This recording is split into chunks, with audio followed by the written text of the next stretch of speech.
Okay, here we are getting ready to go live with How to Choose Love.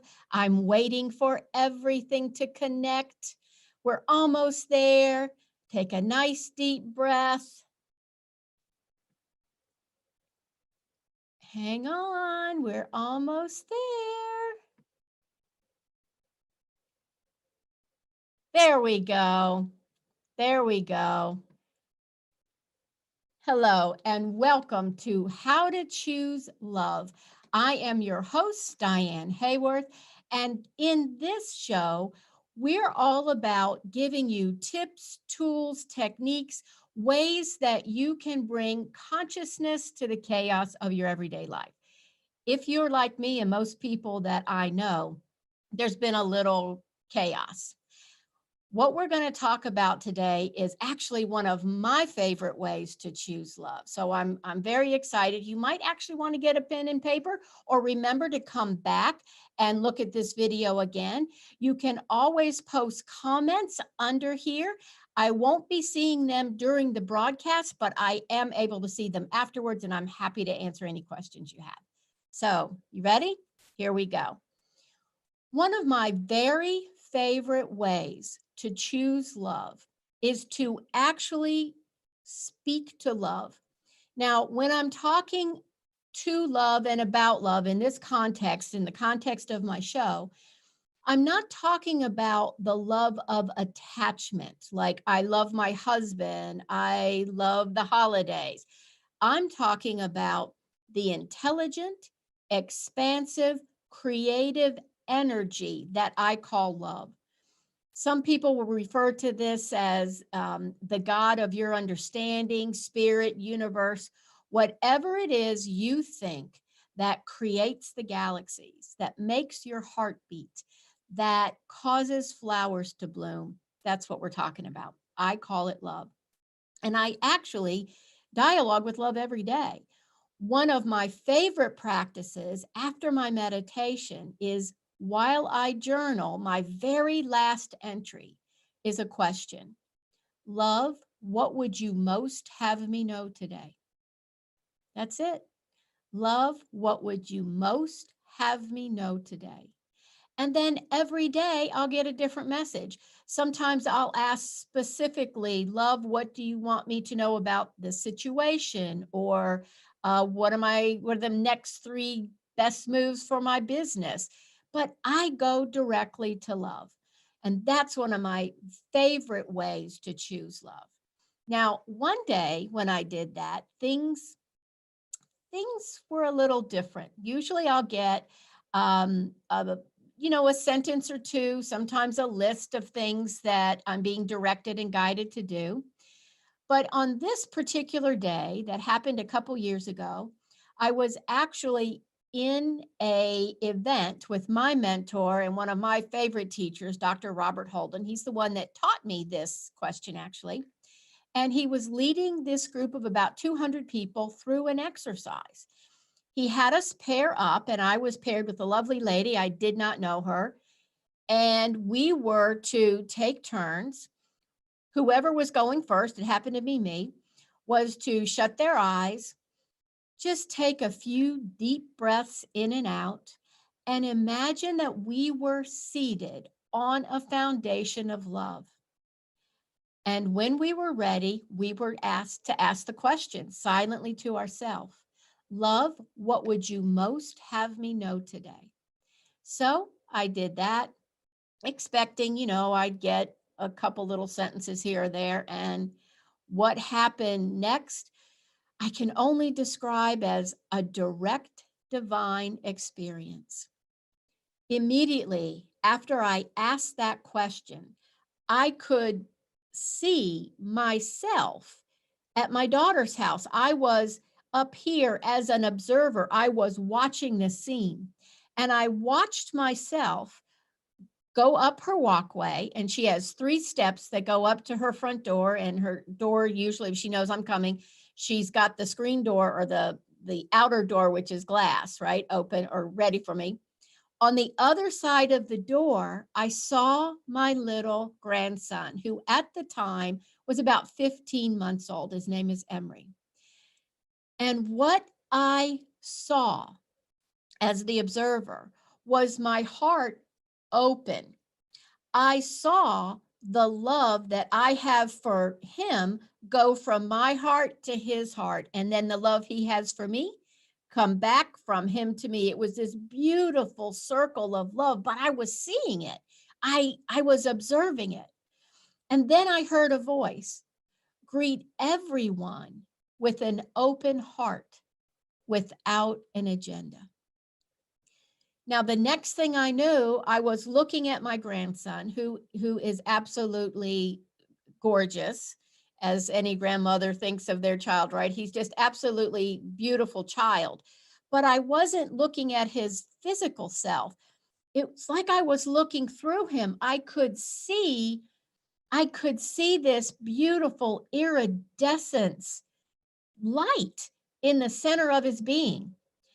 And I heard, see the divine essence in everyone. The next second, we were inside the house. We were in my daughter's family room. And it was just Emery and I playing. And again, at this point, he's 15 months old. And he was tossing a block to me. He's not super great tossing. And again, he's a toddler. So it hits me in the cheek. Immediately, I know, oh, he's just a kid. He didn't know what he did, right? No big deal. And what I heard was forgive quickly, completely, and unconditionally. Now, the next millisecond, I'm in a darkened space and I can just make out the outline of a door. And the door starts to slowly open. And this bright, teeming golden light starts to pour out from this crack in the door. It's vibrant, it's alive. I don't even know, I don't even have the words to describe it. It is just this beautiful, beautiful, teeming with life light. Now, I have had a near-death experience. I've experienced the white light, which for me was very comforting. It was just, it was comforting. It was safe. It was beautiful. That's not what this was. This light was, you know what? I've never been to Mardi Gras, but I think this is what it would be if it was light. It was just teeming with energy. And what I heard was, remember, you are the light. You never left the light of the all. And what I realized in that moment, there was such an outpouring of love and acceptance.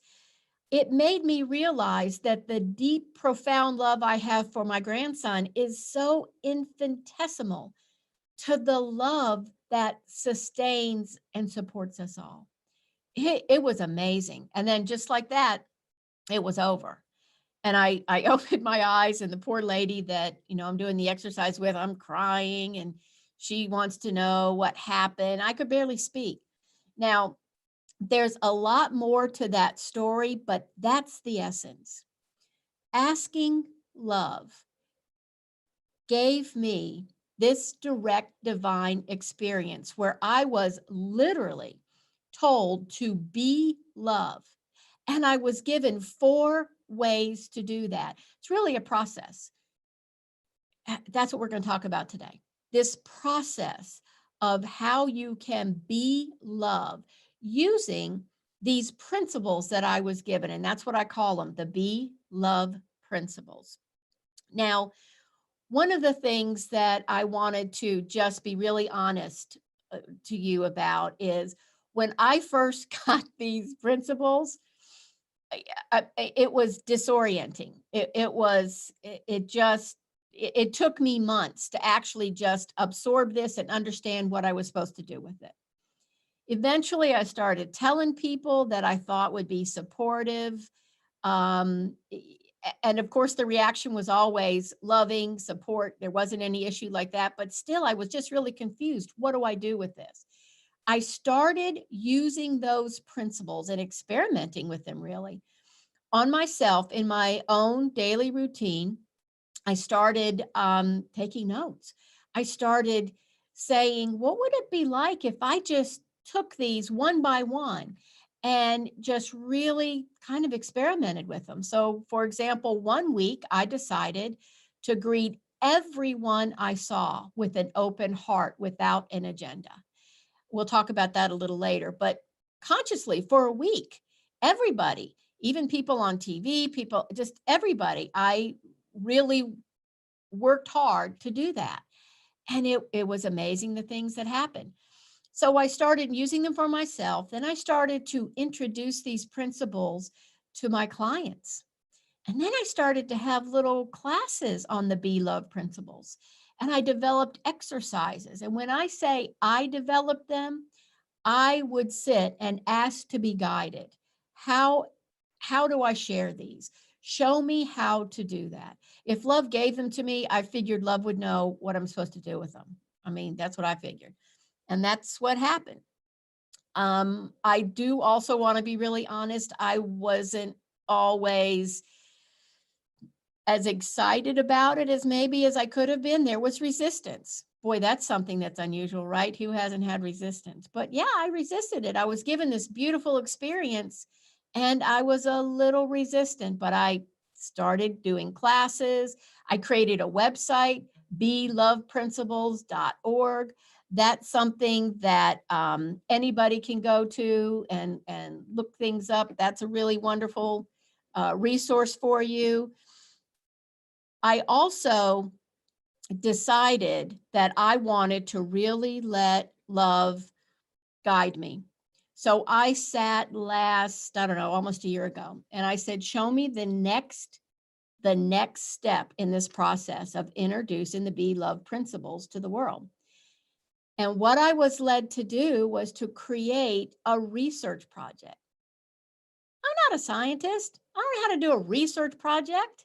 And I would love to tell you that I just went, oh, that's great. Let's do that. That's not what I did. I said, I don't know how to do that. You're going to have to show me. And that's exactly what happened. On my email list, I sent out just a little note that said, hey, going to do a project on the Be Love principles, which I had introduced several times by this point. If anybody's interested, let me know. And I got a group of people that committed to studying and implementing the Be Love principles consistently over a 4-month period. And we actually tracked their progress for 3 solid months. Now, this was way before a pandemic. We had no idea that was coming down the pike. This was actually late December 2019. Now, what I was guided to do was to create a survey. So everyone took a beginning survey and then they created, or they gave me a report every week on their progress. So we checked these particular areas. On a scale of 1 to 10, they were to rate these areas of their life: self-love, relationships, clarity, happiness, peace, health, life situation, and spiritual connection. So I had that information, and there was also some questions they were to answer. I had those pre and post project. Then I had 12 weeks of weekly reports as they worked through the Be Love principles in the way that I was guided to bring them through it. What we found consistently with everybody in this process, they all said that their sense of self-love, self-worth, self-confidence drastically improved.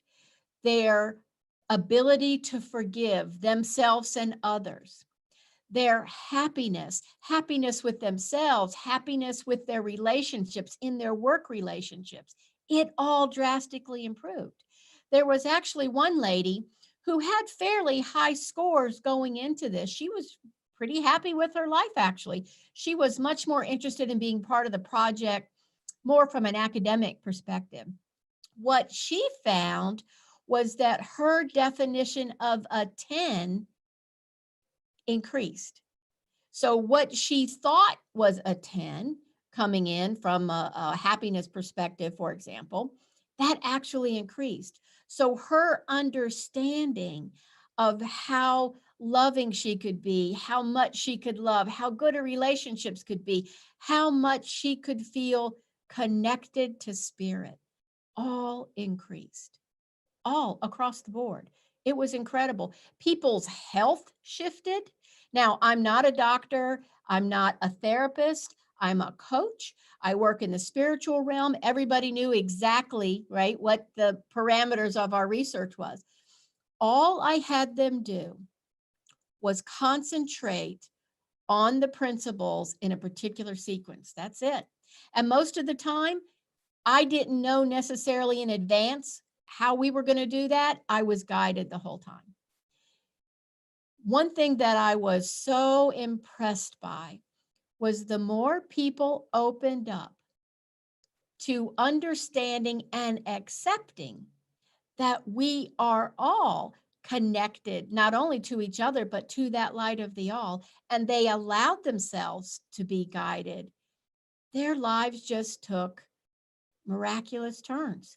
And what was really interesting was things did happen. I mean, during this process, first quarter of 2020, right, or 2020 rather, that's when all the COVID stuff started to hit. None of us knew that was coming. One of the ladies in our project actually is a healthcare worker. So, and everybody, of course, was affected. What they said consistently across the board was even in those early days of uncertainty, even when it seemed like the entire world was shutting down, their sense of peace, of freedom, of happiness, the more they worked with the principles, the more stable they felt. And that resulted in them making, they felt, better decisions for themselves and their families. Love is powerful. Love is an intelligent energy. And when you know how to choose and work with that energy that created you, your life changes. It just does. Everybody's does. Mine has. I know it has. Now, what I thought we would do is actually experiment a little bit with these principles and give you some ideas of how you can use these. On the website, beloveprinciples.org, there's actually free meditations, there's a free ebook, there's a free workbook, there's even a free class that was recorded when I did a class live for my friend Sister Jenna at the Meditation Museum here in the DC area. That's in there. There's also the Be Love song sung by my friend Sean Galloway, who was my very first guest here. That's lovely. There's also a 6-part class. So I'm going to have you really go and explore that, but let's just experiment for a second. Okay, so let me go over those principles again so you remember those, because we kind of went over those fast. Principle 1, greet everyone with an open heart without an agenda. 2, see the divine essence in everyone. Principle 3, forgive quickly, completely, and unconditionally. And the last principle, remember you are the light. You never left the light of the all. Now, yeah, just let those sink in. What I realized was each one is powerful on its own. And I would spend weeks just relaxing into the truth of each one of those principles. But what I also discovered, and what the people in my project, my research project, helped me do, was understand the power of using this in sequence. So let me give you an example. Do me a favor and just bring to mind someone or something you might be struggling with. Could be a coworker, maybe it's somebody in your family, maybe you're mad at yourself about something. Just bring someone or something to mind. There you go. Whatever came to your mind first, that's exactly what you need to use. Now, let's shut our eyes, unless, of course, you're driving a car. And if you are, I don't know how you're driving and watching Awake TV, but hey, that's great. But you don't shut your eyes. Everybody else, shut your eyes. And I want you to take a nice deep breath in through the back of your heart and out through the front. Because I want you to settle into that heart space. In through the back and out through the front. In through the back and out through the front. There you go. Now, bring to mind this person, this situation, whatever it is that's bringing you a little bit of trouble right now. And just ask that wisdom that dwells within you, the loving intelligence that is in your heart. How do I greet this person, this situation, with an open heart, without an agenda? How do I greet them with an open heart, without an agenda? Just allow that answer to come to you. Might come now, might come a little bit later, might come in a day or two. Just be open. Now, take another nice deep breath in and release.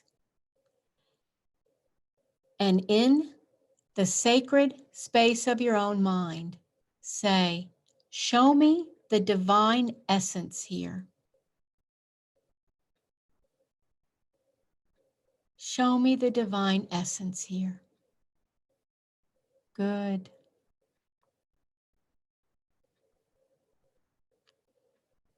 Now, in this situation that you're working with, if you feel there is someone or something to forgive, my experience has been, I'm a Course in Miracles student, so I'm real big on the forgiveness. What I'm inviting you to do is be open to anything that's being shown to you and just say, show me how to forgive quickly, completely, and unconditionally.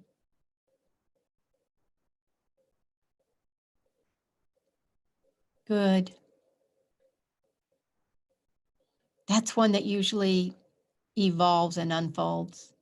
Just allow it to happen. I'm just giving you the bones so you'll know how to go through this process. And again, there's plenty of free resources for you. Now, here's what I want you to do. With your eyes shut, I just want you to imagine what it would be like to really know the essence of your every cell in your body, just to know you are the light of the all. You are one with me, with everyone on this planet. Imagine what it would be like to see, to feel that light I talked about, to allow that light to lovingly come into your physical body, reminding every cell of its origin of love.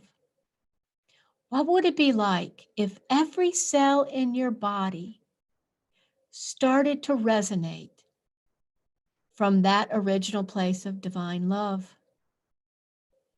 Just imagine that. Maybe it starts at your head and goes down your neck, down your torso. Imagine being flooded not only with the light, but the remembrance that you are that light of love.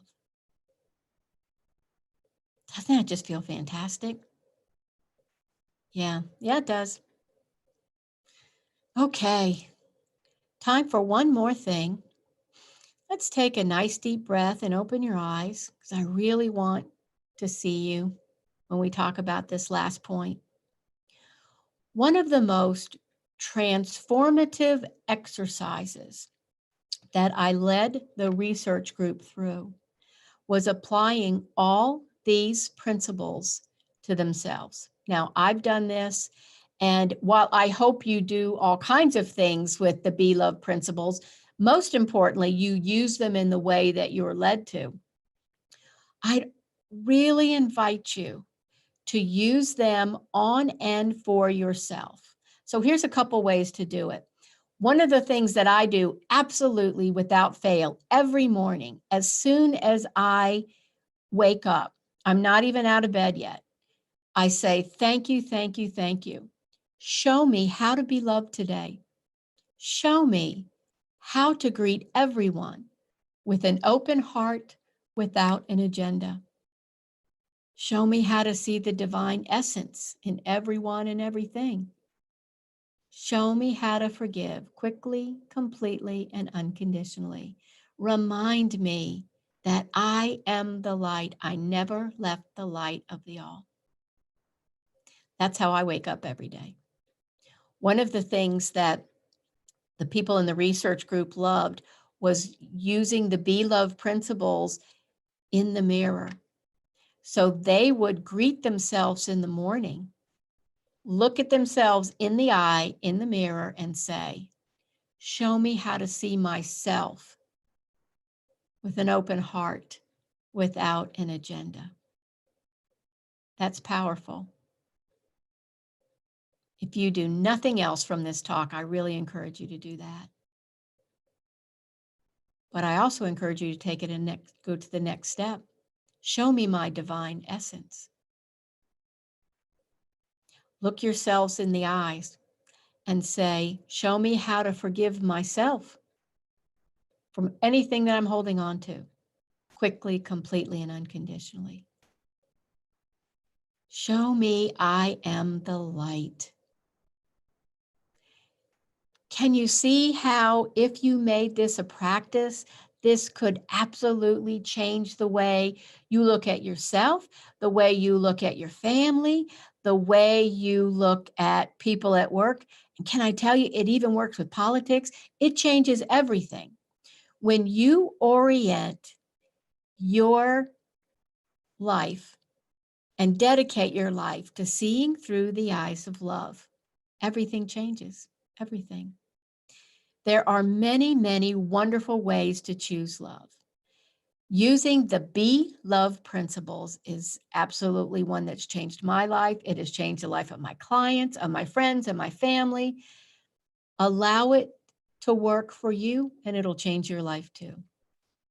I sincerely appreciate you being here today. Thank you, thank you, thank you for tuning in to How to Choose Love. Remember, you can go to beloveprinciples.org and look at all those resources that I told you about. Please be sure to leave comments for me down below and tune in every Wednesday where we're going to be exploring another way to choose love. I'm your host, Diane Haworth. I thank you so much for being here, and I'll see you next week.